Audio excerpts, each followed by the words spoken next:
Bonjour tout le monde. Alors, je suis en train de démonter la distrie, enfin de la remplacer. J'ai déjà démonté et j'arrive à un certain stade où il y a une opération qui ne serait pas négligeable d'effectuer. Il s'agit de remplacer deux joints, un joint SPI comme ça et un petit joint torique comme ça. Donc deux pièces toutes bêtes, mais que s'il faut les remplacer, on doit se taper tout le démontage pour accéder à la distrie. Donc radiateur, viscocoupleur, les caches de distrie, la courroie, et ensuite on peut s'attaquer au démontage de la pièce pour y accéder. Alors il s'agit des joints, putain de moustique, des joints d'Arbracam. Bon, de l'autre côté je sais pas ce qu'il y a. Putain, mais ça y est, ils sont en furie là. Mais bon, je m'en occupe pas. Je crois qu'il n'y a rien qui sort, c'est à l'intérieur. Mais par contre ici, donc le bout de l'Arbracam sort de cette poulie, forcément pour l'entraîner, ou plutôt pour être entraîné par cette poulie. Et vu qu'il sort du bloc, il y a une partie qui doit être étanche avec un joint SPI. Et il se peut, avec le temps, c'est fréquent qu'ils se mettent à fuir. Alors là, c'est un peu délicat. Je vais vous montrer pourquoi. Parce qu'il est donc voilà, dans le bloc, là derrière, dans cet axe. Et s'il fuit, on ne peut pas le savoir. On peut pas le savoir. Sauf si vous avez changé le joint de couvre-culasse, ce cache-culbuteur, hein, qu'on aperçoit ici. Parce que lui, il fuit fréquemment aussi. Alors moi, je ne sais pas lequel de deux fuit. Je pense que lui, il fuit, le joint de cache-culbuteur. Je suis presque sûr. Avec le temps, voilà, 32 ans, il n'a jamais été changé, je pense. Donc il y a de grandes chances qu'il fuit. Mais donc comme ça fuit là derrière, ça descend le long du moteur. Une fois que ça arrive en bas, on n'a aucune idée. S'il y a de l'huile, des sointements, tout ce qu'on veut, on n'a aucune idée si ça provient de ce joint ou du joint SPI. C'est pour ça que quand on arrive à ce stade, le plus intelligent c'est quand même de le démonter, de le remplacer pour avoir le cœur net. Sinon on doit se retaper tout le boulot quoi. Pour deux petites pièces qui coûtent, je sais plus combien ça coûte, mais peut-être 5 € les deux, je sais plus, ça coûte rien quoi. Par contre c'est de la main d'œuvre, donc si vous faites ça vous-même, ça prend juste votre temps, mais pensez à le faire parce que quand même, on va pas s'amuser à redémonter tout ça s'il y a quand même une fuite. Donc si vous avez déjà changé le joint de couvre-culasse et que vous avez quand même encore le moteur qui se salit à ce niveau, il y a de grandes chances que ça vienne de lui. Alors j'ai vu qu'au centre, ça a l'air de dépendre un peu des variantes. Mais là, pour moi, c'est avec un embout à laine de 8. Là, je peux me mettre ça au centre. J'ai jamais fait ça de ma vie.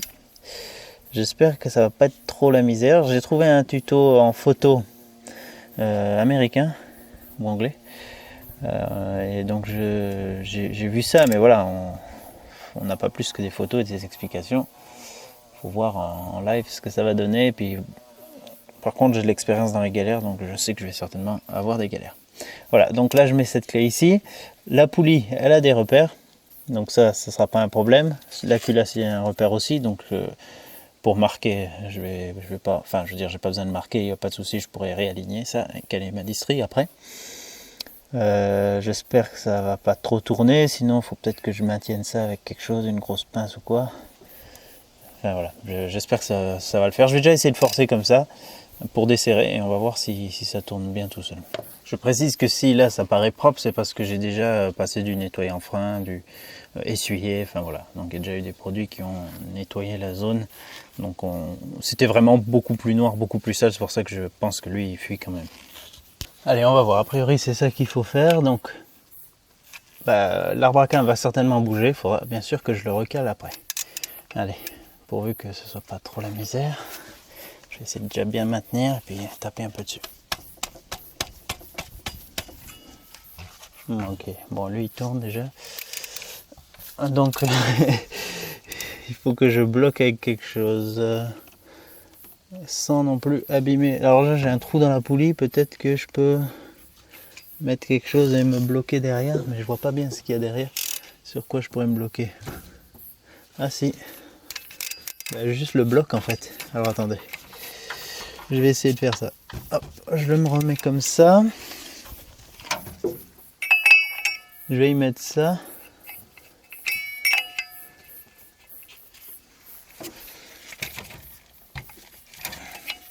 Voilà. Je vais surveiller quand même que je vrille pas le trou. Faut pas que je vrille la poulie ou que j'abîme quelque chose. Je crois que la vis elle est juste au centre et que cette partie là elle va... on pourrait la tenir quoi. Je vais voir. J'ai pas de... Alors avec une grosse pince peut-être, sinon je vois pas trop comment la tenir. Je vais déjà voir, je tiens un peu ça comme ça. Je vais voir en tapotant. Ah bah c'est bon, ça vient. Ok, ça va. Ah d'accord. Bon, ça s'est débloqué facilement. Je sais pas si j'ai eu de la chance ou quoi. Voilà, une grosse vis comme ceci. Du coup maintenant... Ah ouais, d'accord. Donc j'ai ça qui s'enlève. Alors là il y a un trou. Voilà. À quoi ressemble cette pièce? Il y a un trou et il y a un cran. Enfin voilà, un téton qui sort de la poulie qui vient se mettre dans ce trou. Bien entendu c'est pour pouvoir la caler parce que sinon le repère qu'il y a sur la poulie, s'il ne correspond pas à quelque chose, ça ne sert à rien de l'aligner avec la culasse. Voilà, donc ça, on ne peut pas se gourer au montage, il y aura juste à le remettre dedans. De l'autre côté. Du coup là j'ai l'impression qu'il n'y a plus rien qui tient la poulie. Ouais, elle bouge.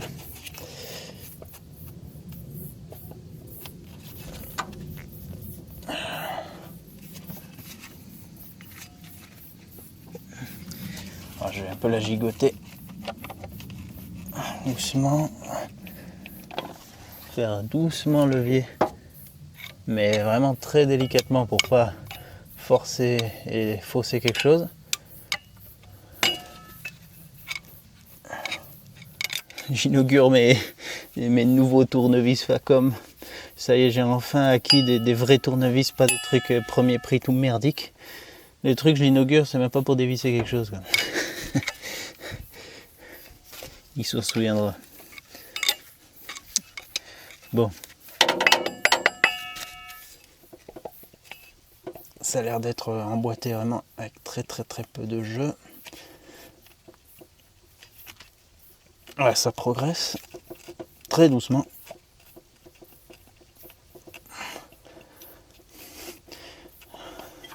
Voilà. Donc de part et d'autre, on a donc celui-là qui correspond à ça. Voilà. Et de l'autre côté, on a la même chose qui rentre dans le... Voilà, ça c'est le bout de l'arbre à cam. Voilà, c'est très intéressant. On voit bien que effectivement mon joint a fui. Là maintenant que là j'ai pas pu accéder derrière la poulie, on voit qu'il y a un sointement d'ici qui descend. Ça me dit pas précisément non plus si lui fuit ou pas. Hein. D'ailleurs voilà, là on voit, voilà le joint il est là. On le voit. Donc là c'est l'arbre à cam, le trou pour aligner la poulie correctement. Et pour l'enlever, il faut que je dévisse ces deux vis en 10 et que j'extrais cette pièce en forme de losange. Bon, je vais mettre un petit coup de propre déjà là-dessus. Et ouais, j'arrive pas du tout à déterminer si lui fuyait ou pas, puisque de toute façon lui il descend et salit toute la zone. Donc autant tout faire. Bon, ça je peux faire plus tard. Même avec les caches de distri, ça devrait pas gêner. Donc ça devrait pas gêner. Ça c'est quoi? C'est du métal ou du... Ah non, c'est un bout du joint ça. Ah, ça fait partie du joint. Ouais, donc bon, de toute façon, je sais pas ce qu'il faut pour le joint de cache-culbuteur. Je le ferai une autre fois certainement, déjà quand la voiture tournera. Alors voilà, c'est un petit peu plus propre comme ça. Alors, maintenant je vais défaire donc ces deux vis. C'est du 10. Ouais, ça devrait pas être bien dur, non? Très facile même. Ils ont une petite rondelle très fine.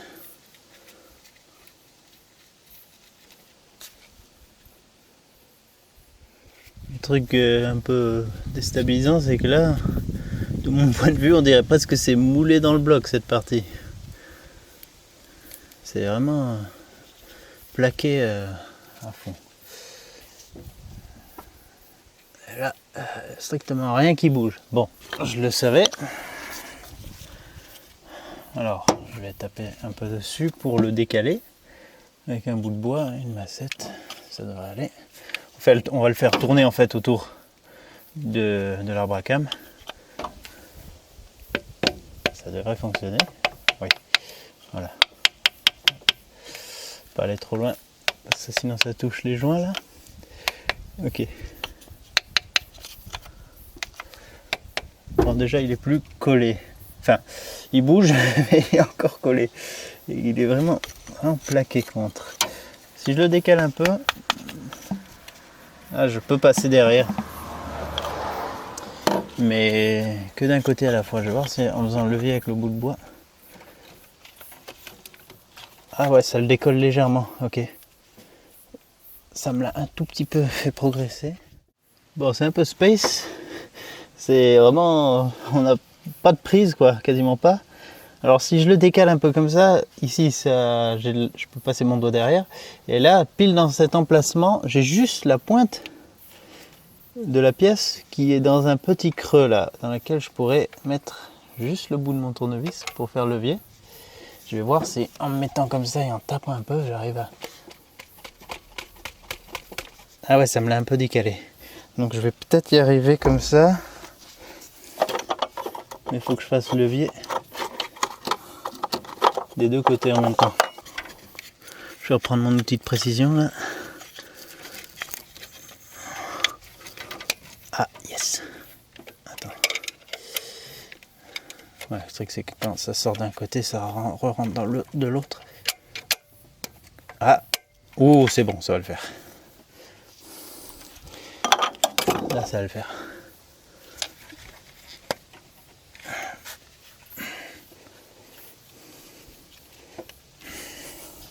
Allez, tout doucement. Alors, je vais prendre les deux tournevis en même temps.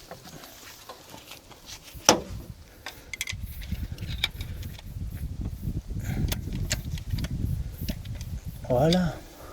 Bon, on y arrive. On y arrive. Alors, la partie extérieure n'a pas l'air... bon, là, il y a le nettoyant frein dessus. Mais elle n'a pas l'air d'avoir subi de fuite d'huile. Donc peut-être qu'il ne fuyait pas du tout. Le joint torique, donc qui fait le tour là, bah lui il est vraiment très aplati.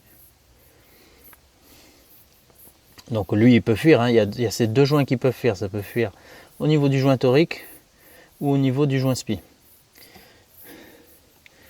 Donc le premier des deux qui fuira contraindra à démonter la pièce. Alors bienvenue dans mon atelier pro d'extraction de joints. Avec un petit matelas de feuilles pour amortir la chute du joint, c'est très important. Alors, vu que j'ai eu aucune formation mécanique et que personne m'a appris comment s'installer ce type de joint, je regarde bien. Parce que quand je faisais la crémaillère, les joints spi, quand j'avais tout démonté, je me disais putain mais dans quel sens ça allait. Donc je regarde bien, je vois que la partie avec le ressort est à l'intérieur. Voilà. J'imagine que c'est pour s'il y a la pression d'huile dedans ou le fluide qui s'accumule contribue à pousser l'étanchéité quoi. Plutôt que si c'était dans l'autre sens. Bon, je sais pas. Mais voilà, on va faire comme ça. Alors lui, il faut que je le sorte. Il a l'air bien à sa place. J'ai une douille de 32, j'ai pas plus gros là dans mon coffret. Ça rentre. Il y a de la marge encore malheureusement, mais j'espère que ça suffira pour me l'extraire. Je vais mettre un peu de dégrippant sur le tour.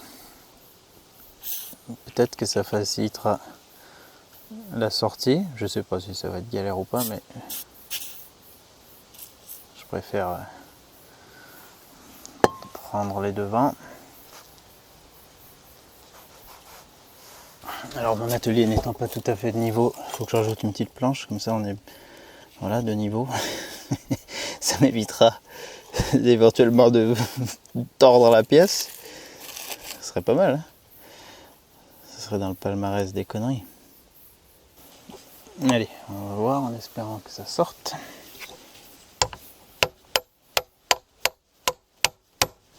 Ça rebondit.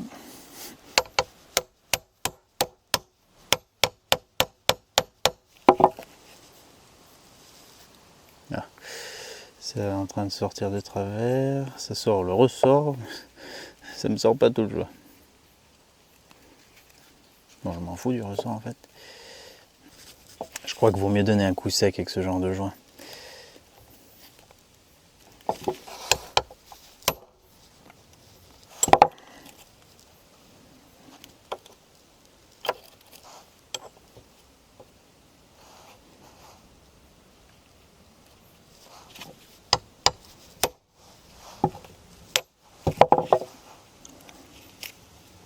Merde, c'est pas assez large ma douille.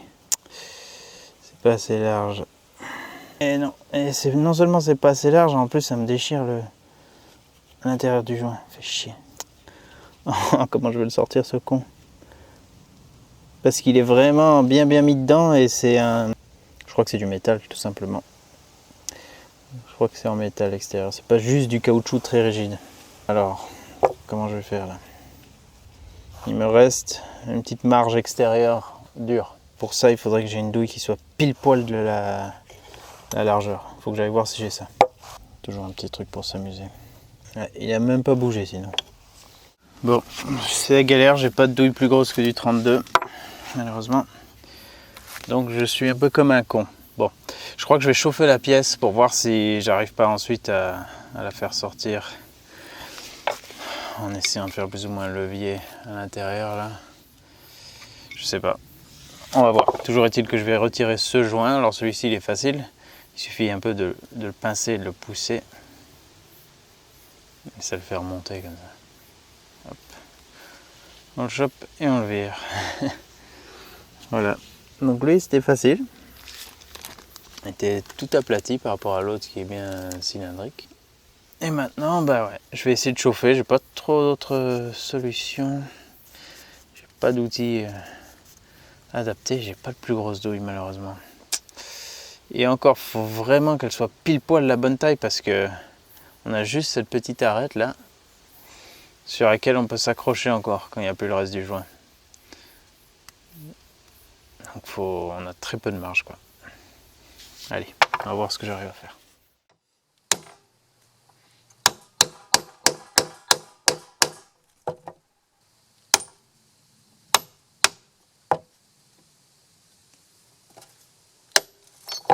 Bon, j'ai fini par réussir avec des méthodes ultra professionnelles, brevetées par la NASA et compagnie. La pièce en entier, je l'ai mis dans le congèle pour en espérant que voilà, cette partie se contracte un peu. Au début, je vous ai dit que j'allais chauffer ça. J'aurais pu le faire aussi, mais je me suis dit c'est plus simple, pour moi c'était plus simple, j'ai même pas de chalumeau. C'était plus simple de mettre ça au congèle. Bon, je sais pas si ça a changé grand chose, mais le seul truc que j'ai trouvé qui était juste limite à toucher, à appuyer à peine sur les bords de cette pièce, c'était un plomb, un fil à plomb comme ça. J'ai dû fouiller dans tout mon merdier. Et j'ai trouvé ça qui allait tout juste, donc c'est pas sorti très droit, c'est sorti d'abord d'un côté puis de l'autre, mais j'ai réussi à le sortir et apparemment sans dégâts, donc ça c'est une bonne chose. Voilà, en tout cas je vous conseille de vous équiper dans ce qu'il faut pour pouvoir extraire ça, donc quelque chose d'assez large, plus large qu'une douille de 32 en tout cas. Si votre coffret s'arrête à ça, je vous déconseille de vous lancer, vous allez galérer. Voilà, donc maintenant je vais nettoyer cette pièce comme il faut. Voilà la pièce bien nettoyée. J'ai passé un très léger coup de papier de verre 1000 à l'intérieur là, juste pour enlever, il y avait encore vraiment des mini traces de ces stries. Donc voilà, j'ai juste enlevé ça, histoire d'avoir une surface parfaite. Maintenant je vais remettre en premier le joint, celui-là, le joint SPI, et après je mettrai le joint torique, comme ça je risque pas de le faire souffrir si le montage est un peu galère. Bon alors lui, je vais bien le huiler avec de l'huile moteur.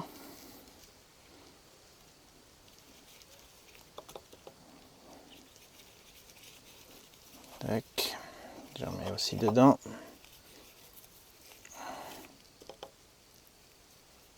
Voilà.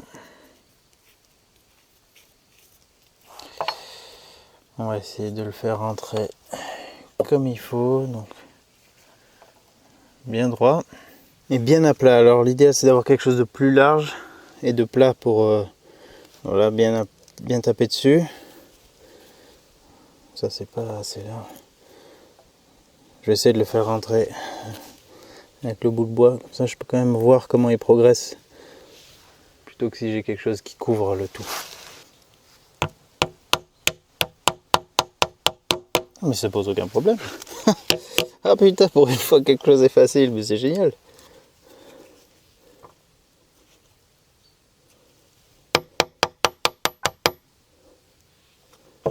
Ouais, je le rentre à fond. Il était à fleur de l'extérieur là, au démontage. Mais je pense que vaut mieux qu'il soit totalement rentré. Peut-être avec le temps, ça se met à sortir un peu. Voilà, bon, là, il est bien positionné.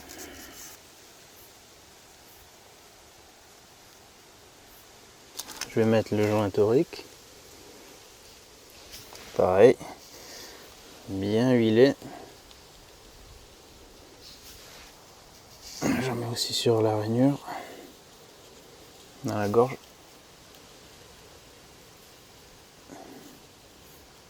Voilà. Donc il est prêt à être remonté. Avant de remonter, je vais bien nettoyer le bout. Je vais le poncer pareil avec un bout de P1000. Je mets un peu de dégrippant dessus.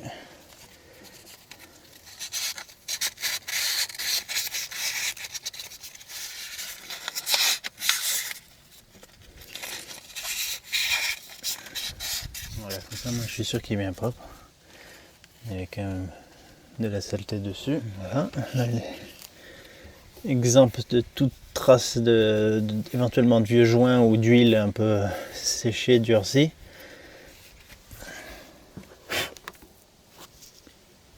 Ouais, parfait. Je m'assure que tout le tour soit impeccable. Je remets bien de l'huile.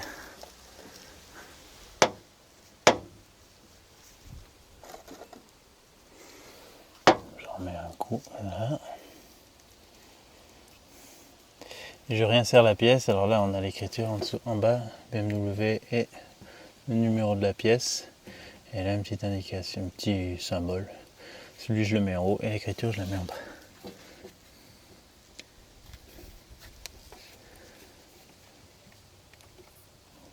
Voilà.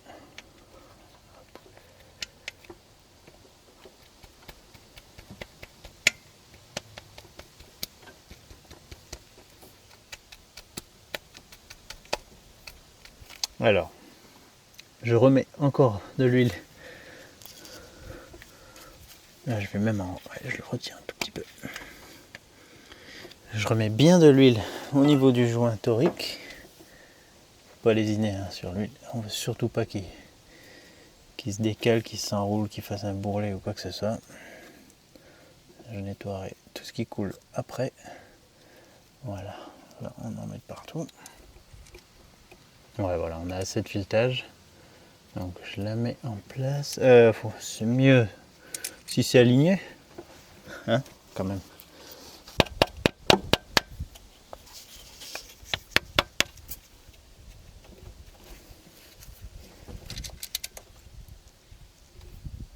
Et là, je vais doucement faire rentrer les vis, un peu de chaque côté. Et je vais faire que ça comme serrage, un peu de chaque côté. Comme ça, je ramène la pièce le plus droit possible. Là, on voit que le joint, il vient de franchir le bord de la culasse.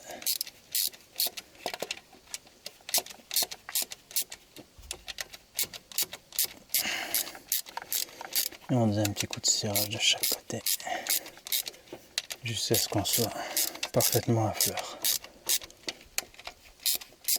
Bon, c'est pas, on n'a pas besoin de forcer, ça rentre bien.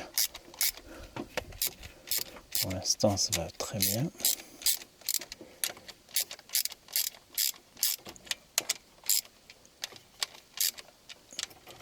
J'ai pas les couples de serrage en tête. Faut que j'aille voir. Dans tous les cas, c'est pas très serré. Je vais déjà juste mettre bien en tension, mais sans exagérer.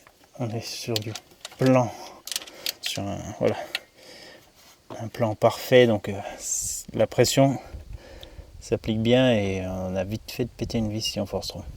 On va essuyer un peu, histoire de ne pas avoir directement un moteur à nouveau gras alors qu'on a changé le joint, sachant que ça va quand même refuir d'ici.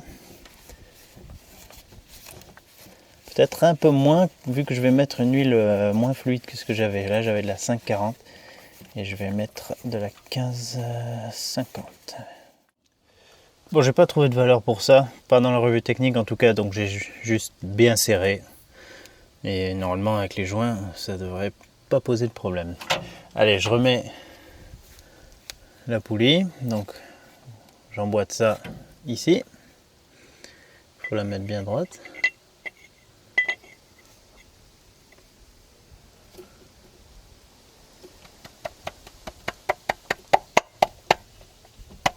Voilà, elle est à fond. Je remets cette partie, je sais pas comment ça s'appelle. C'est là-dessus que vient se visser le doigt d'allumage, le doigt allumeur. La vis du pignon d'Abracam. Je la visse à fond à la main et ensuite serrage à, ils disent dans la revue technique entre 55 et 65 Nm. Ah ouais, il va falloir que je la bloque à nouveau bien sûr. Si ça force, je vais pas forcer parce que ça veut dire que je suis peut-être en train de toucher des soupapes ou quelque chose, je sais pas, donc je veux pas prendre ou plutôt que je suis en train de faire toucher les soupapes contre un piston. Bon, j'ai pas assez de connaissances, je veux pas prendre de risques. Je vais revenir un peu en arrière, bloquer et serrer. Voilà, allez, c'est parti pour le serrage.